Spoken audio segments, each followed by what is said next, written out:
Hi guys, my name is Megan and today I've got my August wrap up for you. Alright, so August has been a very interesting reading month, so let's go ahead and dive into everything that I read this month. Okay, so first up this month I finished Cloudy with a Chance of Bad Decisions. This was so sweet, and like this is the perfect summer going into fall romance for you. This really just had my whole heart. It took me like a month to finish because it was a massive chunk of a book, like almost 600 pages I think, and it was fantastic. It was summery and just so sweet. This got a 5 out of 5 stars, and it's one that I would highly recommend. Actually, this whole month has been filled with like 5-star reads and like a DNF, so it's wild but also weird and fun.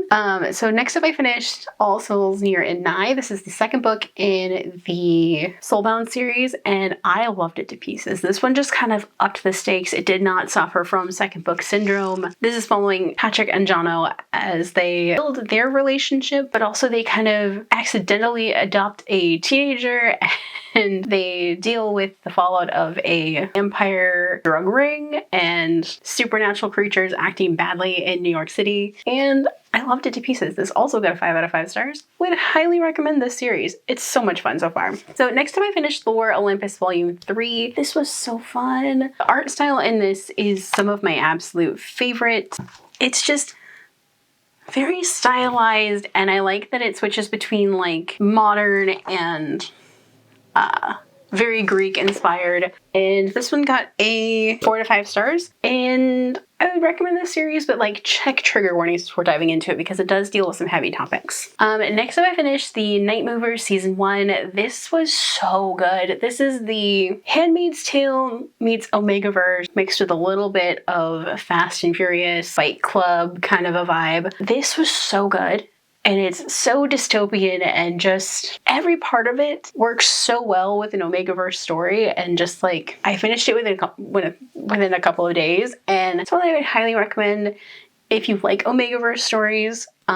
If you're looking for something that is poly and wide shoes and dark, this is the one to go for. It's very much not for those under 18, so then please check trigger warnings before diving into this one because this one is dark.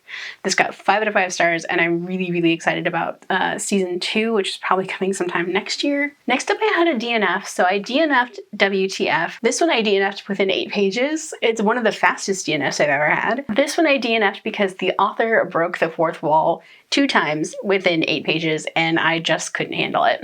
So then I skipped on to Line Drive, which is the second book in the Hit and Run series. This was fantastic. It was soft and sweet and had a later in life bisexual awakening. It was just so soft and sweet and just exactly what I needed. And it was very like perfect for the end of a summer read. This one got 5 out of 5 stars. Would highly recommend this series. And then the next book I finished was Lore Olympus Volume 4. This one is currently my favorite volume out of the 4 that I've read so far.